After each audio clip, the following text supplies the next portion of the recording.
চিকিৎসার গাফিলতির অভিযোগে ব্যাপক উত্তেজনা হাওড়া কাঠালিয়া এলাকার নার্সিংহোম চত্বর। ঘটনাস্থলে বিশাল পুলিশ বাহিনী ও র্যাফ। আজ সকাল 11টা নাগাদ হাওড়া কাঠালিয়া এলাকার ঝাউতলা এলাকার একটি বেসরকারি নার্সিংহোমের বিরুদ্ধে চিকিৎসার গাফিলতির অভিযোগ আনেন রোগীর পরিবার। তারপরে উত্তপ্ত হয়ে ওঠে নার্সিংহোম চত্বর। ঘটনাস্থলে বিশাল পুলিশ বাহিনী ও র্যাফ পরিস্থিতি নিয়ন্ত্রণে আনেন। কি হয়েছিল এই দিন এই নার্সিংহোমে শুনে নেব। রিপোর্ট দেখার পরে বলে যে সিজার করতে হবে। সিজার করার বলে এরা আইসিইউতে ঢোকানোর পরে 10:30 নাগাদ এরা ওখান থেকে ডাক্তারবাবু এসে আমাদের বলে যে আপনাদের পেশেন্টের কন্ডিশন ভালো না, ব্লাড লাগবে। আমরা বলি ঠিক আছে, ব্লাড যা লাগে আপনারা দিন। ব্লাড ওরা দিয়েছে। বাকি আরও আধ ঘন্টা পরে এসে বলে আপনাদের পেশেন্টের বাচ্চার ঘর কেটে তুলে দিয়েছে। কিন্তু বাচ্চার ঘর কাটার কোনো অনুমতি আমাদের থেকে নিইনি ওরা। বাচ্চার ঘর কাটার অনুমতি আমরা কোনো মতে দিইনি, ওরা আমাদের বাচ্চার ঘর কেটে তুলে দিয়েছে। বাকি 2 ঘন্টা 3 ঘন্টা হয়ে যাচ্ছে, বলছি কি বাচ্চা হয়েছে, মেল না ফিমেল, কোনো ইনফরমেশান দিইনি। ওরা বলেছে ব্লাডের টাকাটা আগে দিন, তবে বাচ্চার ইনফরমেশান দেবো। 3 ঘন্টা যাবতীয় আমরা এখানে দাঁড়িয়েছিলাম, কোনো বাচ্চার ইনফরমেশান ওরা দিইনি আমাদের, কি বাচ্চা হয়েছে, রুগী কেমন আছে, শুধু বলছে ব্লাডের টাকা পেমেন্ট করো, এ কথা বলেছে। আর বাচ্চার ঘর যে তুলেছে এর কোনো অনুমতি আমাদের দেয়নি। আমরা এর জন্য বিক্ষোভ করছি। আমরা এই হসপিটালের জন্য আমরা সমস্ত এখানে মানুষ আছে সবাইকে জিজ্ঞেস করো, এর বিচার চাই। আমাদের অনুমতি ছাড়া বাচ্চার ঘর তুললো কেন, সেটা আমাদের কোনো ইনফরমেশন দিন। এখন আমরা উঠে গিয়ে দেখেছি বাচ্চা সুস্থ আছে, বাচ্চার মাও সুস্থ আছে। কিন্তু ওরা আমাদের বলেছে খুব ডেঞ্জার পজিশান, ব্লাড লাগবে, হ্যানো লাগবে, তেনো লাগবে। আর যা লাগে আপনারা দিন, দিয়ে বাচ্চা এবং বাচ্চা মা যাতে সুস্থ থাকুন সেই বিষয়ে আপনারা চেষ্টা করুন। বাচ্চার মায়ের নাম হচ্ছে শেখ নাসিরা বেগম, তাহাজুদ আলী, কুমকুরাটি উত্তরপাড়া, আমাদের পিছনেই বাড়ি। আমার নাম শেখ শফিউল। আমরা চাইছি আমাদের বাচ্চার ঘর যে কেটে তুলে দিয়েছে, এ কেন কেটে দিয়ে আমাদের অনুমতি ছাড়া কেটে তুলে দিয়েছে। আমরা নজর থানা প্রশাসনের কাছে বিচার চাই। একটা পেশেন্টের তার আগে সিজার ছিল, সেই পেশেন্টের নতুন সিজার হচ্ছিল। তো হওয়ার সময় আমরা দেখলাম যে ব্লিডিং, প্লাসেন্টাটা বের করা যাচ্ছে না। প্লাসেন্টা একদম প্লাসেন্টা অ্যাক্টিটা বলে, যেটা প্লাসেন্টা অ্যাটাচ হয়ে আছে।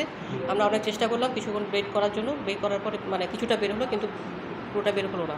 তারপর ওটাকে আমরা পেশেন্টকে স্টেবল করার জন্য, হিউজ ব্লিডিং হচ্ছে, পেশেন্টকে স্টেবল করার জন্য আমরা পার্টিকে সঙ্গে সঙ্গে ডেকে মুটির মতো দেখালাম যে পেশেন্টের তো ব্লিডিং হচ্ছে। তো এখন পেশেন্টকে সেভ করার জন্য প্লাসেন্টা ইউটেরাসকে বের করে দিতে হবে, মানে ইউটেরাস কেটে হিস্টেরেক্টমি করে দিতে হবে, যেটা বলে। তো পেশেন্টকে কনসেন্ট নিলাম আমরা, পেশেন্টের রিটিন কনসেন্টও আছে। পেশেন্ট রিটিন কনসেন্ট দেওয়ার পরে আমরা সেটা করি, ঠিক আছে। করে আপাতত পেশেন্ট স্টেবল আছে। দেখুন, পেশেন্টের হাজব্যান্ড কনসেন্ট দিয়েছেন, সই করা আছে, ঠিক আছে।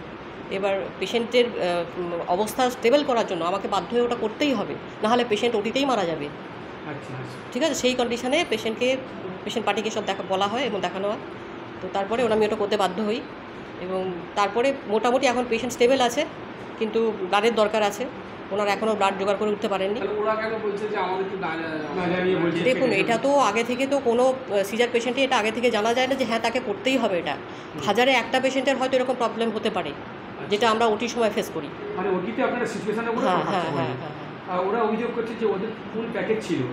দেখুন, এই সমস্ত প্যাকেজের ব্যাপারে আমি কিছু জানি, এগুলো নার্সিং অথরিটি জানবে। এখন বেবি এবং পেশেন্ট কেমন আছে? বেবি স্টেবল আছে, মাদার এখনও পর্যন্ত স্টেবল আছে, কিন্তু ব্লাড ওনারা আনতে পারেননি। আমি তখনই কিন্তু ব্লাডের কথা বলেছি, ওনারা এখনও পর্যন্ত কিন্তু ব্লাডের কথা গুরুত্ব দিয়ে ভাবছেন না। কিন্তু ব্লাড যদি না নিয়ে আসে পেশেন্টের কন্ডিশন, হ্যাঁ, কন্ডিশন সিচুয়েশন খারাপ হতেই পারে। কিন্তু নার্সিংহোম কর্তৃপক্ষ নার্সিংহোম কর্তৃপক্ষ সঙ্গে সঙ্গে কিন্তু ব্লাডের ব্যবস্থা করার জন্য ওনাদেরকে বারবার করে বলছেন। এবং ওরা না নিয়ে আসে, যদি ওরা যদি ব্লাড না দেয় তাহলে আপনারা কী করবেন? আপনাদের দায়িত্ব নেই? আমরা তো ব্লাডের ব্যবস্থা করার চেষ্টা করছি তো। তো কিন্তু পার্টিকে তো সেটাকে বলছে আমাদের সঙ্গে দুর্ব্যবহার করা হচ্ছে, আমার পেশেন্ট। এইগুলো আমার সঙ্গে আমার কোনো ব্যাপার না এটা, কেননা হ্যাঁ, নাম ডক্টর অন্তরা দাস। অন্তরা দাস। আপনি কি? আমি ডক্টর, হ্যাঁ, গাইনি সার্জন, অবস্টেট্রিশিয়ান গাইনোকোলজিস্ট। ভেতরে যাওয়ার দরকার নেই, ভেতরে যাওয়ার দরকার নেই।